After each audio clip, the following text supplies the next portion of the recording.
Okay, so he's hopping around naked in the kitchen. This one cook gets him like a bunch of aprons and plastic bags to wrap around him. And he's like, I'm trying to clean up the bathroom. I mean, seriously, like, he exploded and the smell was so bad. To anybody wanting to be a waiter who's just started waiting or who's been waiting for a while and haven't quite got it yet, there's some rules. So rule number one is that your customers, the cattle. You move them in and you move them out. He exploded in the bathroom, like that. We're there for a certain reason. We're there to get paid. We're not there to keep your restaurant running. We're not that concerned with that. I like the amount of money I make per hour, and I definitely like having only 6 or 7 hour shifts. Last month I did $13,000 in sales, that's pretty outrageous. That's quite a bit. My first job was a cashier at a Chinese takeout. I don't know I know a few waiters who are there because they're lifers, and they're working because they love waiting tables. I've met maybe 3 of them in my whole career of waiting tables. And I run a record label, I'm a musician, I'm an artist. Working too much pisses me off, I get crampy. I am not your servant, but I am here to serve you, as long as you pay for it. And the better you pay for it, the better the service. Love how that works.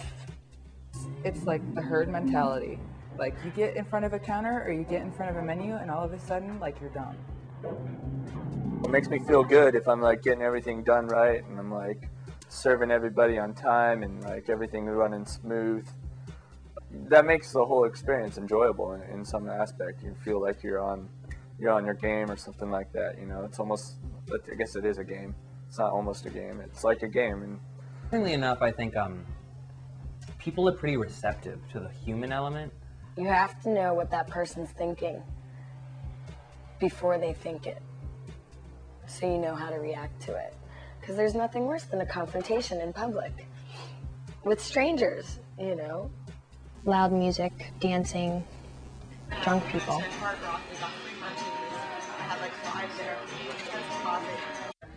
Food is one of those few things everybody has in common. And I love food. You can't walk up to a table and be like, oh, excuse me, hi, okay, sorry to interrupt. It's like, hi, how are you guys doing? It's time for you to stop talking now, because I'm going to take your order because I'm too busy to wait. Oh, there was the girl shooting up in her neck in the bathroom, so that was a good one. No, this is the best one. I'm coming out of the bathroom, chick's going in with a spoon and asks me for a compact mirror. It's been a pretty long time, I think, since I've really sincerely pissed somebody off.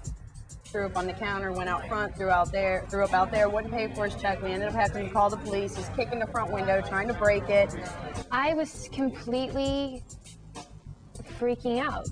I'm apathetic on a lot of nights. And then other nights I'm just cool, and customers like cool. And customers can deal with apathetic when they get free shit. Well, you're the only person you have to worry about. You're here to make money. You're not here to get along with everybody. And so customers wanted beer, and I told them we stopped serving beer, and they started giving me shit. And I said, you know what? You guys can wait. I'm gonna come back after 2 o'clock. In fact, and I walked away from the table, and they left. And they're bitches, and that's why they left. And I don't want to fucking wait on bitches. I don't have time for that shit. You'd bring him something and be like, no, I asked for the spicy stuff. And he'd be like, yeah, well, that's the spicy stuff. Like, are you sure? And he'd taste it like, is it spicy enough for you? I get this full tray, I'm taking beverages to my whole section. I've got cocktails for 12 people on one tray. And I get to my first table and I start taking beverages off.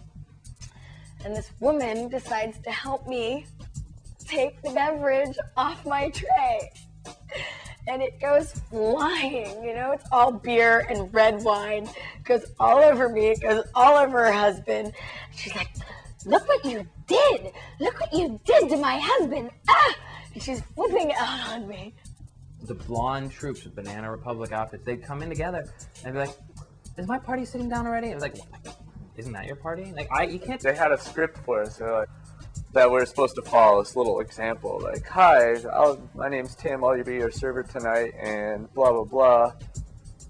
And just in case, you could, if you'd like, you could buy some of our $50 or $25 gift certificates at the end of the meal, and I'll take care of that for you, What the fuck, And they were having a whole contest with this of who can sell the most and which servers could sell the most and blah, blah. I didn't even try that one. I was slicing eggplant to cook up for a sandwich, and you know, you're going with the meat slicer back and forth, and eggplant's kind of slippery and it started to slip out, and I went to push it back in like I always do, you know, not a big deal, like, but somebody said something to me from the other side of the counter when I was doing it, and I turned my head, and just because my right hand was going back and forth, my left hand followed it and went right into the blade. I think that would be the best thing ever. Just one whole staff of people that are not made to wait tables. Yeah, I mean, because there's a group of people in this world that are not made to wait tables. And, like, they should be banned from waiting tables. But I'd like to see them all work one night. And I tell them, don't ever work too hard. You know, don't ever bust your ass. Don't ever sweat too much. Customers see that. Managers see that. If they see you sweating, they give you the shitty stations. If they see you doing good, they give you the good stations. You know, people remember that. You know, there's body language. And just because you can't read it doesn't mean they can't. And that happens a lot, you know, you have these people that, you have all these, couples coming in with other couples and they're having a lovely dinner, and then you've got one idiot at the table that just doesn't know how much of an idiot they are, but everybody's embarrassed of the way they're treating you, and you know, they just want to get out as soon as possible, and that person inevitably is the one like, oh yeah, I want dessert, let's have some more cocktails, hey sweetie, hun! I ended up closing that night, buying probably 15 drinks for people because I had forgotten to go back and collect. Busting your ass for hours at a nightclub, half deaf, and realizing you're walking away on your first night with 55 cents. Not everyone's coming in a great mood, and they're not out to have your little shit kid have a great happy birthday, you know? You have these evil kids that would just do horrible, horrible things. You know, be like trying to break stuff and kick people, and when you try to stop them, the parent would be like, oh my God, don't touch my child, you know?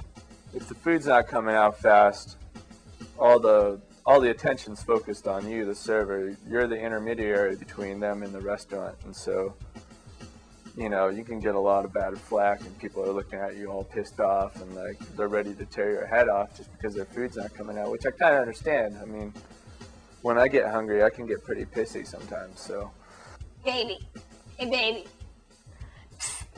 that's my favorite. What can I get you?